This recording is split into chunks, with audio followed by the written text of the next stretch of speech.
안녕하세요, 홍 박사입니다. 안녕하세요. 이재입니다. 반갑습니다. 반갑습니다. 이렇게 해서 우리가 70인역 성서에 대해서 알아봤습니다. 네. 그런데 비디오가 굉장히 여러 개 나왔잖아요. 네. 네, 그리고 본문도 뭐 쿰난이 어떻고 마소라가 어떻고 뭐 예레미야서의 긴 버전, 짧은 버전 막 어떻게 보면 되게 장황하다고 느껴지실지도 모르겠어요. 그렇진 않은데. 아, 그래요? 네. 아니, 그렇다면 다행이고요. 네. 근데 너무 많은 내용을 이렇게 이 70인역 성서 비디오들에 담았던 것 같아서 네. 간단하게 정리하는 시간이 있으면 좋을 것 같아서 제가 마련해 봤습니다. 네. 네. 70인역 성서가 뭐라고 했죠? 70인역 성서는 그 번역한 성서죠. 뭐에서 뭐로 번역한 거죠? 히브리어 성서를 번역한 거죠. 뭘로요? 그리스어로. 그리스어로. 네. 고대 그리스어로 번역한 거죠. 왜 그리스어로 번역을 할 필요가 있었는가?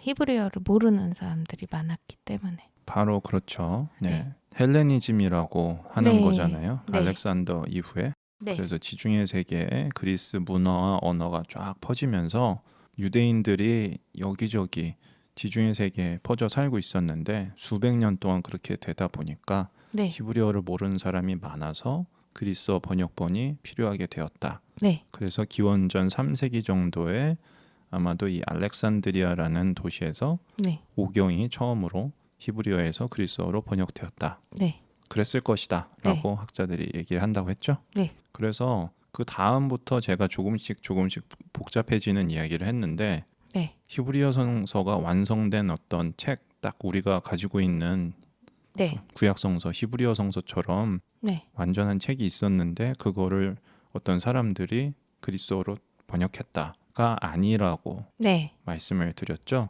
실제로는 히브리어 성서 자체도 네. 시대가 지남에 따라서 토라 부분이 먼저 완성되고 예언서 부분이 완성되고 나머지들이 다 들어가 있는 성문서 부분이 완성되고 네. 그걸 우리가 나중에 다 모아서 부르는 게 유대인의 성서, 네. 히브리어 성서 이렇게 되는 거잖아요. 네.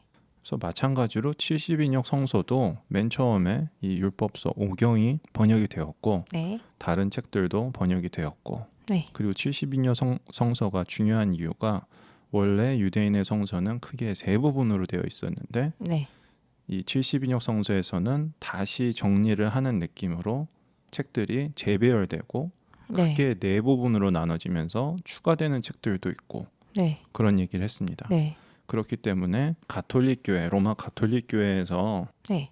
받아들이고 있는 구약 성서에는 책들이 더 있는데 개신교 성서보다 네. 그 이유가 여기 70인역 성서에 들어가 있는 이 책들이 원래 성서였기 때문에 네. 유대인들에게도 성서였고 네. 그 이후에 초기 기독교인들도 이제 처음에는 예수님을 따르는 사람들이 유대인들이 많았으니까 갈릴리에서 주로 사역을 하셨으니까 네. 하지만 점점 시간이 지나면서 바울이 선교 여행을 하고 기독교 복음이 네. 쫙 퍼지면서 네. 이방인들이 점점 더 많아지고 네. 그렇게 되면서 당연히 히브리어를 모르겠죠. 네. 네. 그래서 초기 기독교인들에게 구약 성서는 70인역 성서였던 거예요. 네. 그래서 그게 그 이후에 중세에도 뭐 라틴어로 번역돼서 보기도 했지만 네. 기본적으로 이 70인역 성서가 초기 기독교인들에게는 구약 성서였던 거죠. 네. 그런데 종교개혁이 일어나면서 이 중에 어떤 것들은 받아들이지 않겠다 해서 빠진 거죠. 네. 그래서 현대 기독교인들이 알고 있는 네. 구약 성서가 왜 이렇게 네 부분으로 나눠지게 됐고 네. 어째서 정교회와 로마 가톨릭과 개신교회의 네. 성서가 다른지 네. 그런 거를 이제 70인역 성서를 공부하면서 알 수 있게 되는 거죠. 네. 네. 정리를 하니까 좀 좋은 것 같지 않아요? 네. 네. 그래서 본문의 형성, 전승, 발전 이런 얘기를 했습니다. 네. 그래서 히브리어 본문이 70인역 본문으로 번역이 된다는 거는 해석이 된다는 이야기이기 때문에 네. 고대의 유대인들이 히브리어 본문을 읽으면서 어떻게 해석하고 뭐를 문제점으로 느꼈고 어떻게 반응했는지를 우리가 알 수 있게 된다. 그런 얘기를 했습니다. 네. 그래서 창세기 2장 2절, 시편 8편 5절을 예를 들면서 네. 하나님이 일곱째 날에 네. 일을 마치셨다. 네. 그런데 그게 일곱째 날에 일을 해서 마쳤다는 뜻일 수도 있으니까 그거를 여섯째 날로 바꾸는 게 맞겠다. 이렇게 해석을 하고 반응을 한 거인 것 같다. 우리가 알 수 있게 된다 그랬죠? 네. 네. 히브리어 성서에서 네. 이런 예레미야서 같은 경우에는 히브리어 본문이 짧은 버전이 있고 긴 버전이 있었다. 그리고 동시대에 존재했다라는 거를 우리가 얘기를 했었잖아요. 네. 그래서 그 짧은 버전이 70인역으로 번역된 거였던 것 같고, 그리고 사회사본들을 보니까 이 짧은 버전에 맞는 네. 그런 것들도 있고 이 긴 버전에 맞는 본문들도 발견이 되고, 그래서 쿰란에 있던 사람들은 이 긴 버전과 짧은 버전을 둘 다 알고 있었고 둘 다 복원하고 둘 다 읽고 있었다. 그들에게 예레미야서는 이 두 버전이었고 그거에 대해서 어떤 뭐 문제점을 별로 느끼지 않았을 수 있죠. 어쨌든 둘 다 갖고 있었던 거니까. 네. 그런 부분 얘기했죠. 그리고 마소라 본문은 긴 버전이랑 맞고 짧은 버전이랑 좀 다른 부분들이 있다. 그래서 본문의 형성, 전승, 발전을 이런 식으로 예레미야서를 예를 들어서 얼마나 이게 복잡한지 얘기를 했습니다. 네. 그리고 그 다음에 이어지는 그 신약 성서에서 이런 것들이 어떻게 사용되었는지를 얘기를 했죠.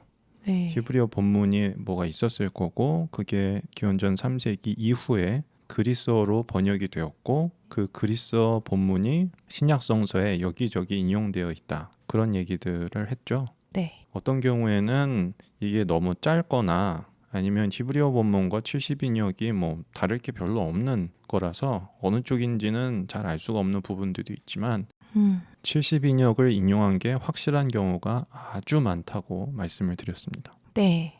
그리고 또 하나 말씀을 드렸던 게 히브리서 얘기를 하면서 거기에 히브리서 저자가 인용하는 본문을 조금 바꿨다 이런 얘기했죠. 새 언약 얘기하면서 새 언약이 이렇게 완성된다, 성취된다 네. 그런 뜻을 가진 단어를 썼다고 했잖아요. 네. 네네.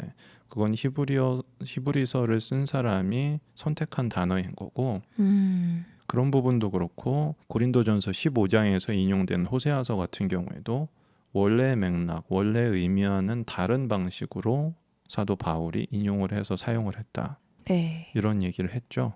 네. 네. 너의 승리가 어디 있느냐? 그 승리를 바울이 네. 집어넣은 걸 수도 있다. 네. 그런 얘기 했잖아요. 네. 뭐 아닐 수도 있지만. 네. 그리고 다른 예들 뭐 고린도전서에서 다른 부분들도 보면은 바울이 바꾼 것 같은 그런 부분들도 있어요. 마치 네. 히브리서 저자가 조금 바꾼 것처럼 그런 예들이 더 있습니다. 네. 그 얘기를 왜 했냐면은 그 신약 성서에 인용된 유대 성서라는 게 그냥 옆에다 이걸 갖다 놓고 아무 생각 없이 베껴 쓴 게 아니라 신약 성서 저자들이 그 자기의 메시지를 더욱더 강화하기 위해서 그 인용하고 있는 그 본문을 살짝 바꾸기도 했다. 네. 예, 그런 경우들이 여럿 있다. 그런 얘기를 했습니다. 네. 그런 것들을 보면은 본문의 의미라는 게 네. 여러 층이 있다. 다수가 존재한다. 이런 것들 우리가 알 수 있게 되는 거죠. 네. 원 저자, 히브리어 본문을 쓴 원 저자가 있을 거 아닙니까? 네. 예, 그 사람들이 썼을 때 그 당대 사람들에게 뭔가 하고 싶은 말이 있어서 네. 그렇죠? 네. 그런 의미가 있을 것이고 그거를 그리스어로 번역하면서 번역자들이 어떤 해석을 하고 거기에 대해서 반응을 하면서 본문을 살짝 고치기도 하고 그랬다고 했죠. 네. 쿰란 공동체에 있는 본문들을 볼 때도 거기에서 우리가 쿰란 공동체의 해석과 신학을 볼 수가 있습니다. 네. 그리고 본문뿐 아니라 거기에 주석서들도 많이 있어요. 네. 페샤림이라고 합니다. 네. 그리고 방금 말한 대로 신약성서 저자들의 해석과 신학도 있고 네.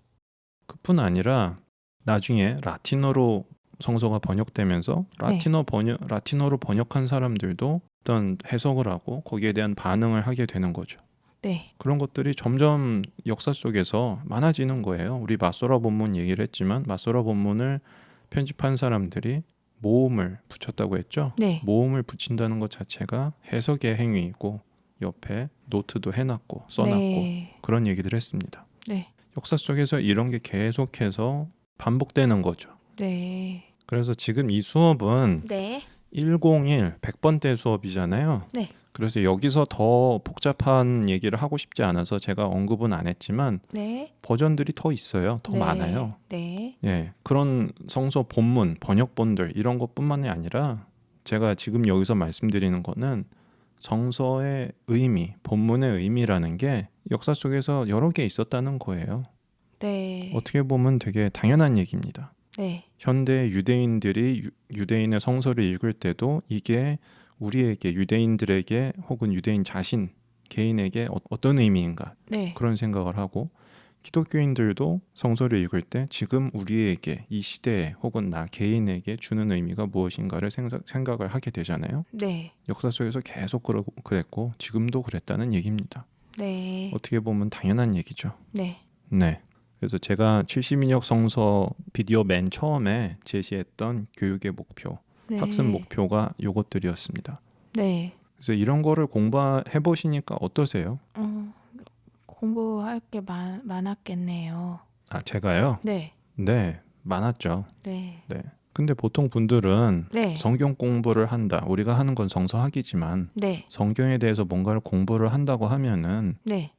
보통 이게 나한테 은혜가 되냐 그런 걸 생각하잖아요. 네. 그렇죠? 네. 이렇게 복잡하고 이런 거를 해서 나한테 어떤 도움이 되냐 이런 생각을 하실 수 있으니까 네. 네. 어떤 도움이 되는 부분이 있는 것 같으세요?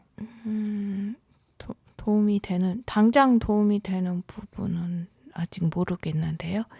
그냥 주석 같은 거나 그런 거에 있는 게 뭔지 알게 된 것 같아요. 네, 세번역 주석에 나오는 그런 용어들 이제 아실 수 있게 된 거죠. 네. 네, 그것만으로도 도움이 된 부분이 있는 거고 네. 제가 맨 처음에 채널 소개하는 비디오에서 네. 음식 만드는 거에 비교를 했잖아요. 이 성서학을 배우는 과정을. 네. 그래서 지금은 101 맨 처음 하는 수업이니까 네. 어떻게 보면 요리로 따지자면은 기본 재료를 손질하는 방법 정도를 배우는 거거든요. 네. 예전에 요리 경연대회 같은 게 꽤 많았었는데 네. 사람 몇 명 안 남았을 때 말고요. 약간 네. 좀 사람 아직 많이 있을 때 네. 사람 많이 떨어뜨리는 그런 데서는 네. 원재료 손질하는 거 시험하는 거 막 그런 거 본 적 없으세요? 닭고기라든지 아니면 생선이라든지 아니면 뭐 파를 썬다든지 이런 거 하면서 생선을 하나 보여주면서 내가 지금 하는 걸 보여줄 테니까 이런 식으로 딱 손질해서 요렇게 해놔라. 닭고기를 요렇게 분해해서 요런 모양으로 해놔라. 아니면 파를 요렇게 똑같은 크기로 본 적 없으세요? 네, 없어요. 알겠습니다. 그래서 제가 그런 얘기를 하는 이유는 지금 이런 과정이 당장 나한테 기독교인들 같은 경우에는 정말 오늘 좋았다, 좋은 걸 배웠다, 감동이 있다 이런 게 별로 없을 수도 있지만 네. 계속 가시다 보면은 은혜로운 부분이 나오나요? 그거를 스스로 만들어 먹을 수 있는 길을 가고 있는 거라고 생각하시면 되겠습니다. 네. 먹었을 때 내가 해도 정말 맛있다, 감동이 있다 이런 경우 그런 경우 있으십니까? 성경을 읽으면서? 아니요, 요리를 할 때. 네? 내가 했지만 정말 맛있다. 좋다. 이 맛이. 노코멘트 하겠습니다.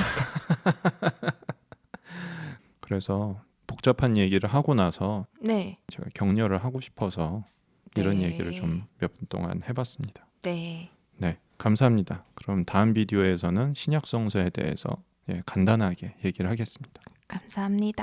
감사합니다.